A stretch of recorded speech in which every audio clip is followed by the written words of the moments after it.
pa po nakatala. Tama po ako, hindi ba? No, sir. Boom pa rin si Marcoleta, mga babayan. You are inconsistent. May I request, Mr. Chair, that the Commodore sit in front or near us because there is still a vacant seat here between the Honorable Franz Castro and Yusek Nicolas Felix. Balak sindakin ni Marcoleta Could you please si occupy the seat, sir? Commodore Tariela. Yes, Gusto sa harapan niya pa umupo. kindly accede to the request of the Honorable Marcoleta. Ayan o. Pinapopo sa harap ni Marcoleta. Titingnan niyang ganyan no? Mata sa mata. Para masindak si Commodore Tariela. Pasisindak kaya. Yan po si Commodore Tariela. Ayun. Natatawa si Congressman ako. May I continue, Mr. Chair? Sige, continue ko lang. Thank you for acceding to my request, Continue ko lang, Mr. sabi niya ako. Commodore. Tapos natatawa. You just called me a traitor, sir.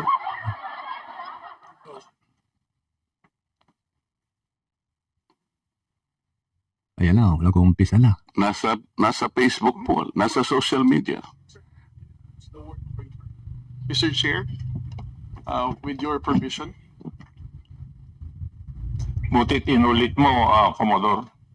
Bago ka sumagot doon sa tanong niyang Juan, patapusin mo muna yung legislator and then you wait until you're recognized by the chair. Okay? Hindi papayag ng walang honorable yan. You said that you did not say that I am a traitor, but it is in the social media. Did you take an effort to clarify that so that you would not mislead people because they might believe that you have said that? It is only now that you are disowning this statement. Mr. Chair. Mr. Chair. Yes, sir. To the Honorable Marcoleta, sir. Let's put it on record. I did not use the word traitor in describing your statement that the West Philippine Sea ay katang-isip lamang po. Let me read my post on X. Ayan Tingnan natin mga kabayan. Tingnan nyo kung nagpasindak ba si Commodore Tariela. Nakatabo, daming estrella sa katawan. No? Tingnan natin yung tigas ni Tariela. Ni Commodore Tariela, mga kababayan. The statement of President Bongbong Marcos Yun. when he said ang West Philippine Sea ay hindi katang-isip natin lamang. Yun. Ito ay atin, ito ay mananatiling atin hanggang nag-aalab ang diwa ng ating minamahal na bansang Pilipinas. Correct. Hearing someone claim that the West Philippine Sea is merely a fabrication of the Philippine government is a disservice and an embarrassment to their entire party, the organization he belonged to, and even their own family. How can the one face the younger generations today and tell them that our exclusive economic zone to the west of our archipelago is non-existent, effectively giving up the fight to assert their rights as Filipinos in the West Philippine Sea? Mr. Chair. Tingnan mo gumawa ng resolusyon ng Kongreso, lahat inaprobahan niya mga kababayan, nag-iisa lang si Marcoleta ang nagbigay ng komento dyan sa nagsasabing walang West Philippine Sea, mga kababayan. Kahit saan pa, kahit na magpaligoy-ligoy pa sa usapan mga kababayan. Ano ba yung motibo mo, Marcoleta? Saan ba pumapabor yan sinasabi mo? Pumapabor ba sa Pilipinas yan, Marcoleta? Pabor sa China yan sinasabi mo. Kaya magbasa ka ng mga komento dyan sa social media. Sandamakmak na Pilipino ang tumatawag sa iyong isa kang traidor, Marcoleta. Hindi lang si Tariela. Ang ating mga kababayang Pilipino, mga Mga kabayan, ano ba talagang motibo mo dyan sa pagsasabi mong no West Philippine Sea, mga kababayan? Tuloy po natin. Sinabi ko ba na katang-isip Ayun, ng sinabi West ko ba? Philippine Sea? I cannot recall, Mr. Chair. Hindi. Ang salita mo dyan, merong nagsabing katang-isip. Sinabi ko ba na katang-isip ang West Philippine Sea? I said I stand by the statement of the President. I did not mention you said it, sir. Meron kang katang-isip na sinabi dyan eh. To whom are you referring that? No, sir, the katang-isip phrase was the President's statement during his SONA. I just merely restated the statement of President Bongbong Marcos Kaya nga, when he you are now... delivered it to SONA. Kaya mo lang nilabas yan after I said that there is no such thing as West Philippine Sea. But that is in context of the fact that it is not yet registered in the International Hydrographic Organization. Mga kababayan, sinasabi itong si Marcoleta, hindi pa raw na-arestro doon sa IHO. Alam mo naman, Marcoleta, gugugol ng mapakahabang panahon bago mabigyan aksyon yan. Sinasabi mong yan. Hintayin po bang nakasadsad na yung mga barko ng China dyan sa Tambales, Pangasinan? Hintayin po bang sumadsyad yung mga barko dyan, nakakasadsyad dyan sa Palawan? Nangandyan na nga sa Pangasinan di pa nga lang nakasadsyad. Ang gusto yata ni Marcoleta, mga kababayan, nakakasadsyad yung mga barko rito sa tabing dagat dyan sa West Philippine Sea ng Pilipinas. Gusto yata ni Marcoleta, hintayin pa yung resulta nung pagre-rehistro nung inaprobaan ng Kongreso. Lahat ng congressman nagsabi ng yes. Ito lang, nag-iisang si Marcoleta ang no. Anak ng waiting itong si Marcoleta, Sabi niya, pinagtatawanan tayo ng ibang bansa. Sabihin mo kung anong bansa, Marcoleta? Yung mga bansa nagtatawa sa West Philippine Sea, Sabihin mo, para maniwala kami sa sinasabi mo. Pera lang China, sigurado yan. Number one na sasabihin mo yan. Pero yung ibang bansa, sabihin mong bansa. Para maniwala kami sa'yo. Ikaw pinagtatawanan ngayon. Ilang tayong merong congressman na mambabatas sa Kongreso, mga kababayan. Siya lang, nag-iisang mambabatas na kumu-question dyan sa ating West Philippine Sea, mga kababayan. Nung palungan ng Kastila, nung pananakop ng Kastila, nabuo yung KKK, mga kababayan. Nung palaw ng Hapon, kasakop tayo ng Hapon, nabuo yung Hukbalahap, Marcoleta. Mga Pilipino ka ba, Marcoleta? Kahit ano pang paliwanag ang sabihin mo, tumatak na sa isipan ng taong bayan na sinasabi mong walang West Philippine Sea, patay si Marcoleta sa eleksyon. Alam mo, Commodore, ang procedure. Tama. Mr. Chair? No, you have to answer, Mr. Chair. Alam Yes, mo sir. yung procedure kung paano maitatala, kung paano natin papangalanan ang isang karagatan na tayo may-ari. You know the procedures, right? With respect to the 19th Congress who passed You the have Republic to Act answer my question, 12064, Mr. Chair. the Philippine Maritime Zones Act, sir, the West. Kindly repeat your question. You know, Commodore, the procedures on how we can register the name of a maritime area that we control or that we believe it is ours. You know the procedures on how Yes, to sir. register. Okay. So, ano na po ba? Nakarehistro na po ba? Nairehistro na po ba natin yung West Philippine Sea? Narehistro. Sir, with regard to your question, there must be a legislation and then submit it to the international. Oo nga, meron na po Hydrographic tayong Organization. legislation. And Yes, as a sir. matter of fact, nagagawa na po yung Congress. Kailangan po talaga yon. Yes, sir. Nagpasimula tayo sa administrative order pero kulang yon. Kaya nga po ang Congress gumawa para tulungan po kayo. Okay, sa ngayon po, Yung Congress, para tulungan. Yung ating mga nagbabantay dyan sa dagat. Yung Philippine Coast Guard, para tulungan. Ito si Marcoleta, kinu-question niya mga kababayan. Marcoleta. Tingnan natin siya sa eleksyon. Pag nanalo ka, maniniwala kami sa iyo, Marcoleta, na sinasabi mo. Pag natalo ka, pagkatapos ng eleksyon, ewan ko lang kung ano yung magiging kapalaran mo, Marcoleta. po ng proseso, Ayaw yun ni po yung Vic dapat Rodriguez. ninyong palaging gagawin. Kailangan lahat ng lakas natin gamitin, maparehistro po natin. Pero ngayon, hindi pa nakarehistro. Huwag na natin Tama po. tapat yung Again, sir, answer your camera question. kay Please, Marcoleta. hold on. Sandali. Yes, sir. Please answer the question. The question calls for a yes or no. Sabi No, mo, sir. If it's in honorable. IHO, yes to legislation. Sinasabi ko yung IHO because this is the only world body that officially names a particular area of the sea. Kaya sa konteksto po ng pinag-uusapan natin, kaya ko lang nasabi,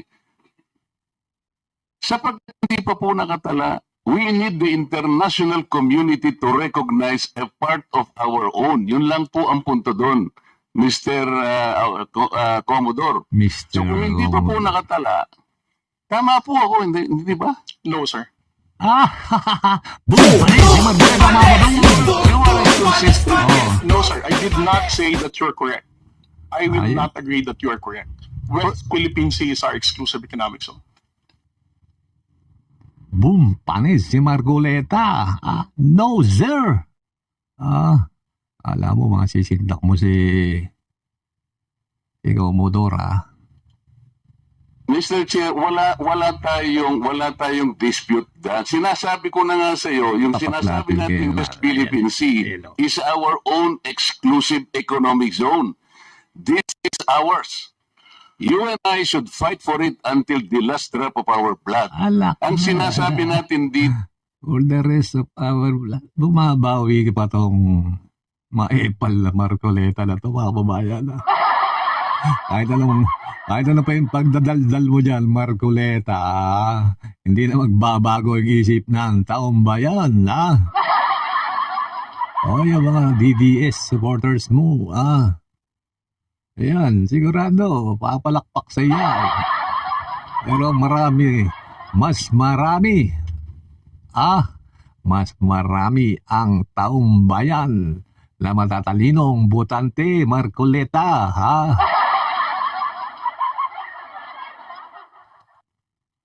nang nire-request ng CICC, let us educate our people sapagkat ang Educate alam ng mga our tao, people lahat na naman tayo, anong alam natin, nakarehistro na. Mga bobo ba kami, Sinasabi ko, Marcoleta? hindi ko po Hindi na alam nakarehistro. si... Ikaw ba pwede kang mag-enroll sa isang eskwela nang hindi ka nag-register, nang hindi ka nag-enroll? You answer my question. Of course, sir, there is a Kaya nga, situation. Kaya hindi pa nakarehistro, Mr. Chair. This is the only point. Let us not create a mountain. Gusto ni Marcoleta, ano daw, pwede ka ba umaga kung di ka naka-enroll sa school?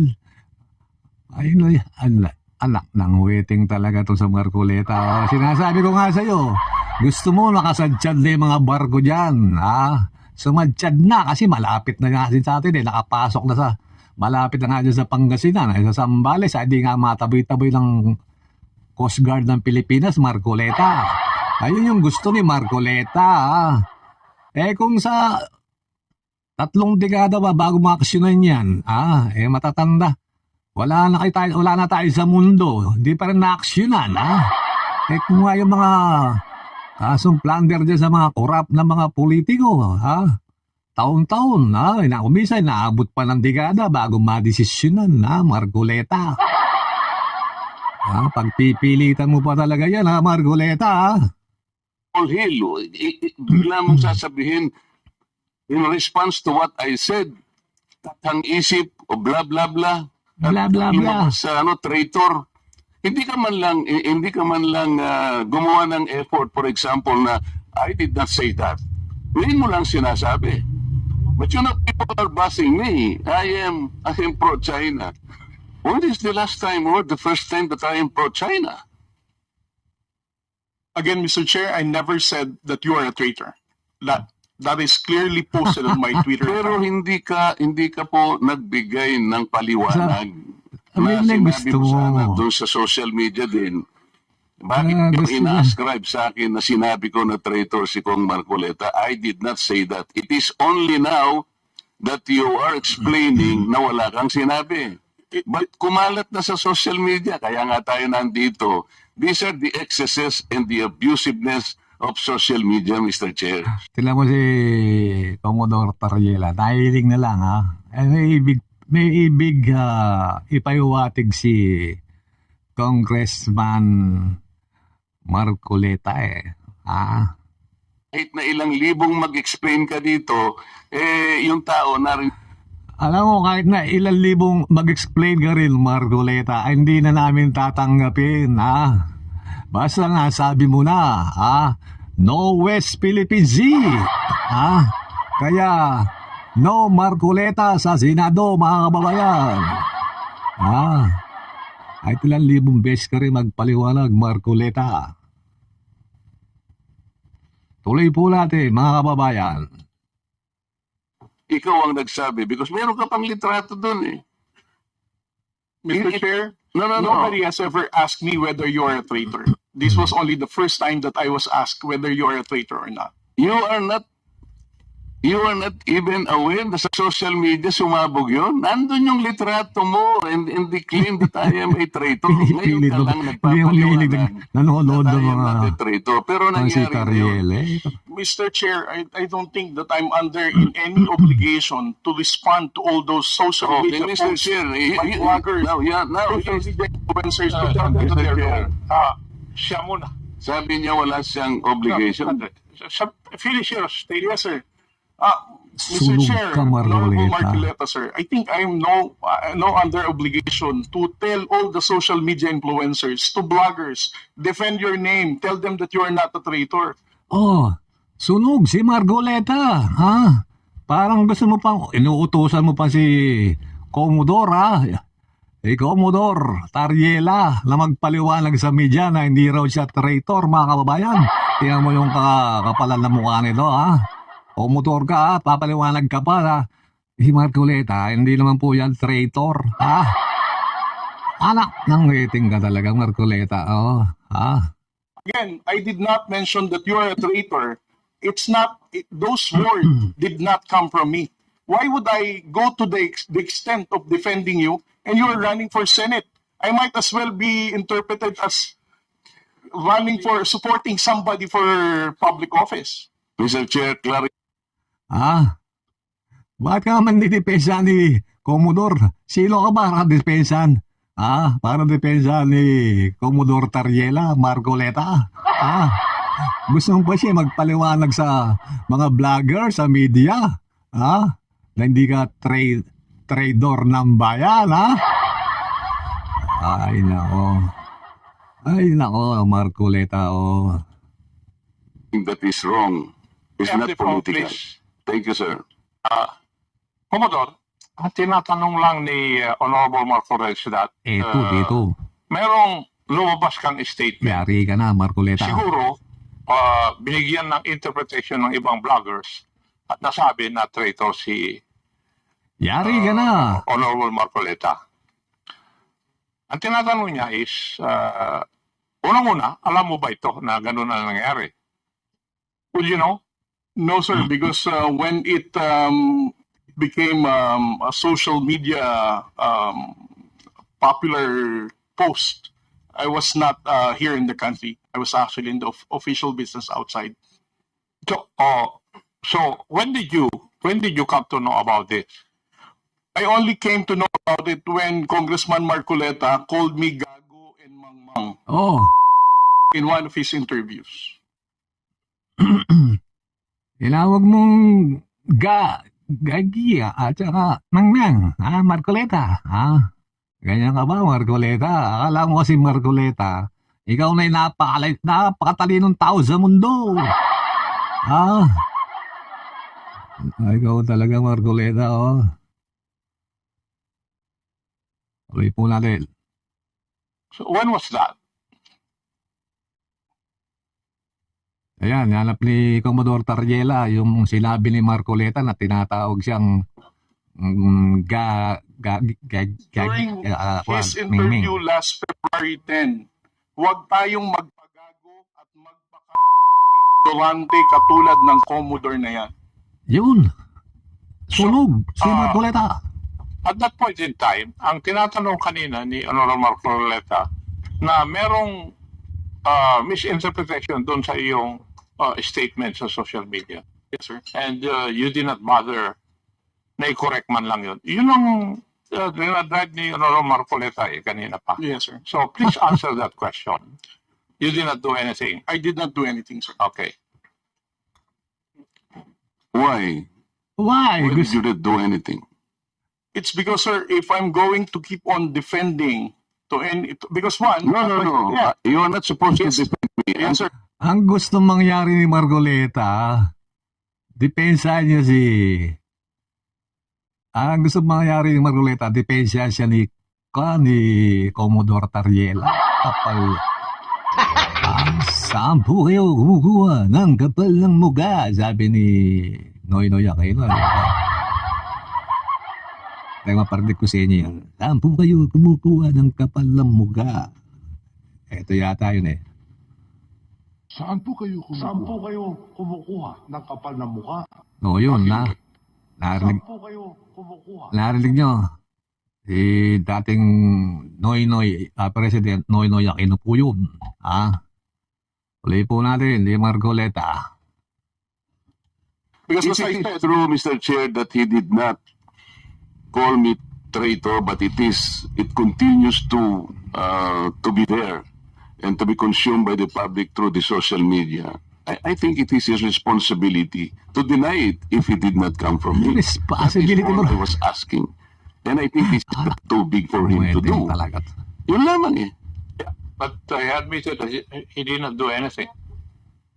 Yun na nga. That's why I'm asking why is it not important to you to correct something that did not originate from you?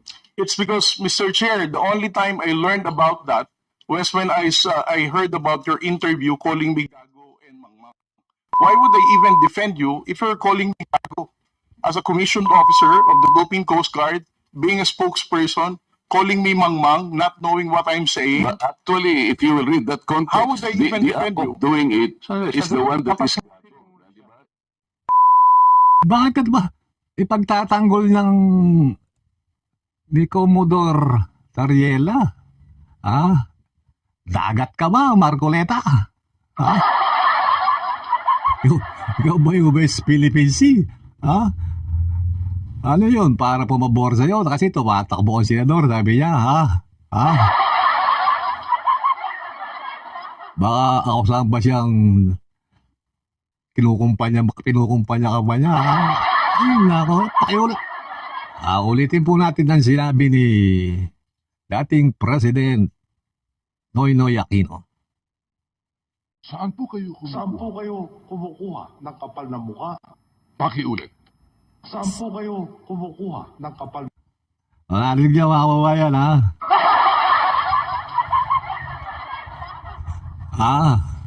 ayun po si dating President Noynoy Aquino. Not necessarily the person eh. Yung sabi ko nga sa'yo, kung kinorek mo man lamang yun, because it continue to be there in the social media, Mr. Chair, yun ang nakakasama sapagkat people, hindi ko naman sinabi talaga yun. Mamamatay siya because it came from you. Pero pag hindi mo Wow sinabi, naman, Marcoleta. you Gusto mo continue to be ipagtanggol silent. ka pa ni Wala Tariela. namang tao. Sinabi Wow! mo. So that is the problem, Mr. Chair. Wow And I think we are here, we are hearing this in order to correct misconception and misinformation because it continues to spread. If you get the point, Wow, Commodore. Marco. Mr. Chair. Mr. Chair, again, sir, kung bakit ko po hindi binawi, ay dahil nalaman ko lamang po itong balita Yan na, nito na patay ka na, nag-spread Marcoleta. siya nung nagpa-interview po kayo na ginagago niyo po ako. As a human being, how would I defend somebody na ginagago po ako sa public interview? Mr. Chair, Oo, narinig nyo. Ba't ka naman pagtatanggol eh? Mayroon ko sabihin eh. Bawal po sa YouTube yun eh. Ayun na po. Ayun na po, bahalang musga kay Marcoleta mga kababayan natanggal ang aking green screen. Okay mga kababayan, ganito na lang po. Hindi, ito, meron pang isa mga kababayan. Sandali lang. Sandali lang mga kababayan. Ito mga kababayan Etong isa. Ito nakakatuwa to democratic eh. elections ay tinatanggal po ninyo, sir. Tama po. Mr. Chair, certain types of election misinformation po, Mr. Chair. Kasi po ngayon, actual po yung nangyayari sa akin. Ako'y binabas po ng, hindi naman po masyadong marami. Hindi masyadong marami. Sandamakmak Marcoleta. Mas maraming mambabas ngayon lalong dumadami. Okay mga babayan, hanggang dito na lamang po. Huwag niyo pong kalimutan mag-subscribe. Pakipindot na rin notification bell para updated po kayo sa ating mga talakayan, ang mga susunod nating okraying mga kandidatos dito sa national o mapalokal man. Mabuhay po kayo. Mabuhay ang Pilipinas mga kabayan. Saan po kayo kumukuha ng kapal na mukha? Pakiulit.